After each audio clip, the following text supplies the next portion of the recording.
नमस्कार. आजच्या 6व्या एपिसोडमध्ये आपल्या सगळ्यांचं पुन्हा एकदा मनपूर्वक स्वागत.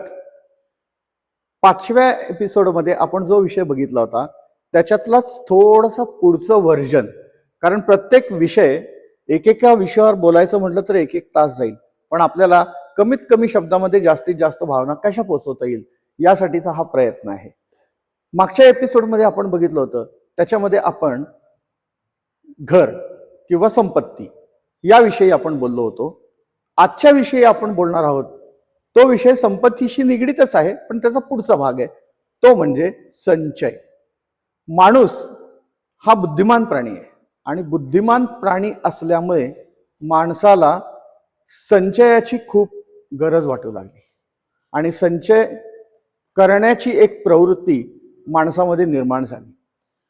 वाघाला जरी आपण बघितलं तरीही वाघ एकदा शिकार केली आणि हरणाची शिकार केल्यानंतर त्याला जेवढं हवं तेवढं तो खातो, बाकीचं तो सोडून देतो, त्याचा संचय करत नाही.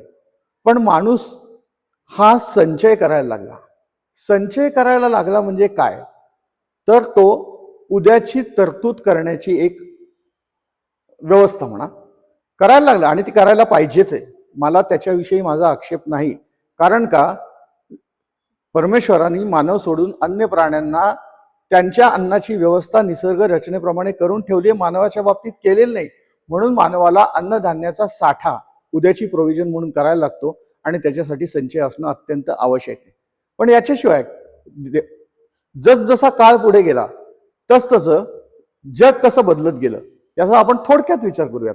पूर्वी कोणे एकेकाळी बार्टर एक्सचेंज होती, वस्तूच्या बदल्यामध्ये वस्तूची देवाणघेवाण, म्हणजे माझ्याकडची ही वस्तू समोरच्याला द्यायची, समोरच्याकडची वस्तू ही घ्यायची. मग त्या पद्धतीमध्ये आणखीन सुधारणा झाली आणि बाजारामध्ये चलन आलं आणि चलन जसं आलं तसं तसं माणसाचं संचयाची प्रवृत्ती बदलत गेली. कारण चलन हे अतिशय टिकाऊ आणि कायमस्वरूपी आहे, त्यामुळे माणूस चलनाचा संचय म्हणजे काय, पैसा साठवण्याची माणसाची प्रवृत्ती वाढत गेली. त्याचा संचय करणं त्याला आवश्यक वाटत गेलं आणि ती प्रवृत्ती इतकी वाढत गेली की त्या संचय प्रवृत्तीमुळं जीवन जगण्याची पद्धती बदलली. जीवन फक्त जगायचं कशासाठी, संचय करण्यासाठी. आजकाल मी बघतो की काही मुलं किंवा काही लोक हे सकाळपासून शेअर मार्केट त्याच्यामध्ये नुसता संचय, ते कधी इकडचं घेतात तिकडे टाकतात, पण काढत कधीच नाही आणि काढून त्याची मौज मजा कधीच करत नाही. आणि काय झालंय, ही आत्ताची जी पिढी आहे या पिढीला संचयाची गरज वाटत नाही आणि मला कधी कधी त्या पिढीचा अभिमान पण वाटतो.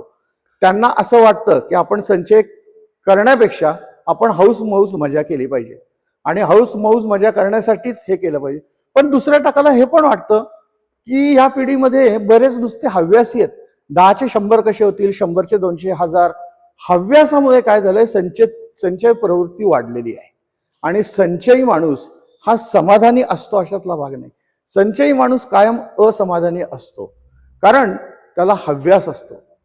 आज आपण ह्या व्हिडिओतनं एक बघणार आहे की संचय गरजेचा आहे, पण गरजेपुरता संचय पाहिजे.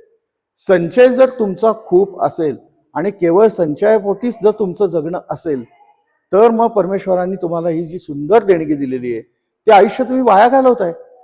म्हणून संचय आवश्यकतेप्रमाणे आणि आवश्यक तेवढा करा, पण बाकीचं जो आहे तो तुम्ही स्वतःवरती खर्च करा, मौज मजा करा, पर्यटन करा, छंद जोपासा.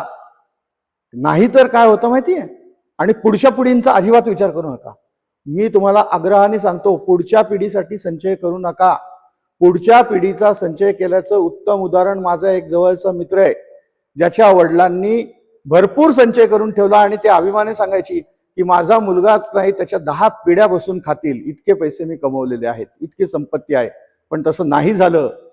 संचय केल्यामुळे त्या मुलाची कार्यक्षमता गेली. तो अत्यंत अकार्यक्षम, त्याची कमवण्याची त्याची जी काय आहे ती क्षमता इतकी निघून गेली की तो काहीच करत नाही. आणि काहीच न करण्यामुळे जी गंगाजळी होती ती त्यांनी छंदी फंदीपणा करून सगळी संपत्ती उधळून लावली आणि आज तो भणंग अवस्थेमध्ये आहे. त्यामुळे तुम्ही मुलांना, कुटुंबाला जे हवं ते द्या, पण संपत्ती त्यांच्या मागे ठेवू नका. त्यापेक्षा पर्यटनाला जा, फिरायला घेऊन जा, हाऊस मौज करा. मी मला सांगताना पण थोडंसं हे होतंय, पण सांगतो तुम्हाला की मी माझ्या वयाच्या 40व्या वर्षी मी साधा क्लार्क माणूस होतो आणि माझी अपेक्षा होती की माझ्या कुटुंबासह, म्हणजे माझी 2 मुलं, माझी पत्नी यांच्यासह विमानाने काश्मीरला जायचं. मोठ्या आनंद, माझं स्वप्न होतं, मला तो आनंद पाहिजे होता. मग मी काय केलं, माझ्या पतसंस्थेमधनं 96,000 रुपयाचं कर्ज घेतलं. 8 वर्ष मुदतीचं कर्ज, दर महिन्याला 1,000 रुपये हप्ता, असे 96 महिने मी करत गेलो. आणि ते 96 महिने जसे 1,000 रुपये पगारातनं कापले जायचे, मला काश्मीर दिसायचं. त्या काश्मीरचा तो आनंद, ते बर्फाचे डोंगर, मला ते कर्ज दिसत नव्हतं, मला तो आनंद दिसत होता. म्हणून मी म्हणतो, जुन्या परंपरेप्रमाणे संचयापेक्षा संचिताला महत्व द्या. जुनी माणसं म्हणायची, माणूस मरताना सोबत त्याचं संचित घेऊन जातो. ती अगदी बरोबर म्हणायची, त्यात काहीही चूक नाही. कधीही ते म्हणले नाहीत तुमचा संचय तुमच्या बरोबर येईल. म्हणून मागच्या एपिसोडमध्ये मी सांगितलं ना सिकंदरचं उदाहरण. मला जुन्या पिढीचं हे कौतुक वाटतं की त्यांनी सांगितलं, माणूस सोबत काय नेणार आहे, तो फक्त संचित नेणार आहे. संचित म्हणजे काय आणि संचय मध्ये काय? संचय हा वस्तूंचा असतो, भौतिक गोष्टींचा असतो. आणि संचित म्हणजे काय, तर संचित म्हणजे तुमच्या समाधानाचे क्षण असतात. तुम्ही जीवनामध्ये जगलेला आनंद, त्या आनंदाचे क्षण, त्यातील ते समारंभ, त्या एकमेकाच्या सुखादुःखामध्ये जे सहभागी होतात, त्यापासून मिळणारं जे काय आहे, मानवीला आयुष्याला जगण्यासाठी काय लागतं, तर फक्त माणसाची गरज, म्हणजे या 3 गरजा सांगितल्या, मी आता 4थी गरज सांगतो. माणसाची सर्वात मोठी गरज आहे ते म्हणजे समाधानी आयुष्य. आणि समाधानी आयुष्य जर जगायचं असेल तर तुम्हाला संचित पाहिजे. आणि संचित कसं मिळवायचं हे प्रत्येकाला माहिती आहे. त्यामुळं वस्तूंच्या, संपत्तीच्या, संचयाच्या मागे न धावता आपसूक जे संचित गोळा होईल, मुलांपासून, बायकोपासून, कुटुंबापासून, परिवारापासून, त्यांच्या आनंदात मिळणारं संचित, हेच तुमच्या सोबत येणार आहे. आणि तेच संचित नेण्याचा प्रयत्न करा, हीच माझी इच्छा आहे. चॅनल आवडला तर नक्की लाईक करा आणि सबस्क्राईब करायला मुळीच विसरू नका. चॅनलला अधिकाधिक सबस्क्राईब करा.